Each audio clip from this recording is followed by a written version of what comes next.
lot less traffic on the 210 freeway here, but for a while there, lots of traffic on the 5 South. But here we go, eastbound on the 210 freeway, being pursued by at least 4 CHP cruisers, and it looks like 1 CHP on a motorcycle here. But yeah, coming through Sylmar now.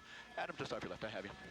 And just so our viewers know, Mark is actually flying that helicopter, Sky 5 HD. So from time to time, he'll have to talk to other helicopters, talk to air traffic control. The last we know now, he's going eastbound on the 210 freeway into the Sylmar area. Officer Mike Harris, we see that you have at least 2 CHP vehicles following behind this State Ranger vehicle. There are times, and there's 2 more, at least 4 then, we know that there are times when you think, okay, we back off and let this guy tire himself out. This clearly is not one of those instances. Mike Harris, you with us from CHP? Yeah, just saying that there are times the strategy is to de-escalate the situation by backing off and pulling officers away, but this doesn't seem to be the kind of a situation in which you would employ that tactic. You know, pursuits are very fluid, and we definitely have to take them on a case-by-case basis. You know, the severity of this situation, they're in a patrol vehicle. The patrol vehicle has weapons in it. You kind of have to weigh the dangers of allowing somebody like this to go into society, you know, not being followed versus staying with them and doing your best to apprehend them. And that's what the officers on the scene are going to do, and the supervisors are going to coordinate. And we see that in this case, that vehicle does seem to be coming apart because of the collisions. I don't know if our viewers, if you're just joining us right now, we can show you some video in a double box here. Okay, in a moment we'll be able to show you the video, but we were overhead in Sky 5 HD as this vehicle tried to wedge itself through some others. It was on New Hole Ranch Road at Sierra when it actually collided with some other vehicles at high speed. Here's the video right now, right through those vehicles, and then hit in the rear quarter panel there as it went through. The car seems to be stopping. Mark Kono, tell us what's happening right now. Yeah, eastbound 210, Frank, right through the heart of Sylmar here, just before Polk is where this guy has elected to pull over here. He looks like he's in the number 4 lane, and not sure if he's ready to give up yet. We'll see at this point, but he did either stop or maybe ran out of gas. We don't know, but here he is. He's not, as of yet, coming out of the vehicle, but, you know, the CHP behind him is setting up to make the arrest, and, you know, hopefully, you know, once they coax him out of the vehicle.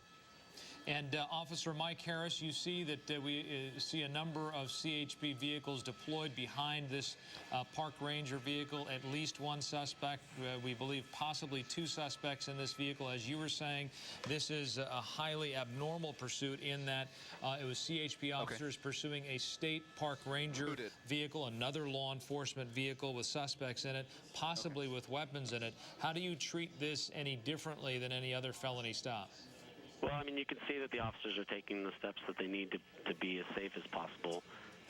You know, you can tell that they do have the multiple officers on scene, and they're going to treat this as an extremely high-risk stop based on the actions of the driver and the fact that there are confirmed weapons in the vehicle.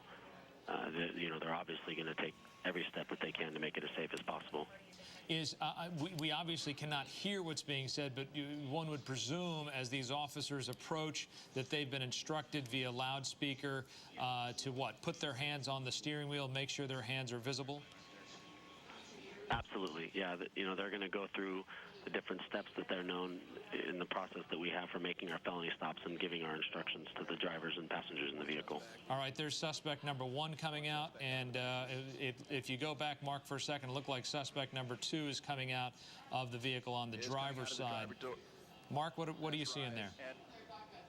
Yeah, suspect number 2, or in other words, the driver, just being pulled out of the pulled out of the cabin there, and there he is lying on the ground there. Now, you know, interesting to note, just a couple of minutes ago, we did hear over the police radios some chatter about the suspect or one of these guys being on a 911 call and requesting an ambulance. So maybe that you know, leads us to believe that there may be some sort of an injury here. But there he is lying on the ground. You know, they're not making too much efforts, you know, to apprehend him, although, you know, it is clear to us that he is, you know, in custody. But there you have it, the driver of the vehicle right there on the ground. So it's possible, one of the initial reports, as we said, suggested that there were shots fired by the state park rangers at these suspects. We had a report that it was that one of these suspects had been injured or wounded in some way. Given the fact that you've heard that Officer Harris, that there was a 911 call possibly from this park ranger vehicle requesting an ambulance, that suggests that yes, indeed, one of them was injured. Yeah, just reading on the log, it does say that their landline with the party's on 911, and they were requesting an ambulance that the party had requested based on the fact that he'd been shot.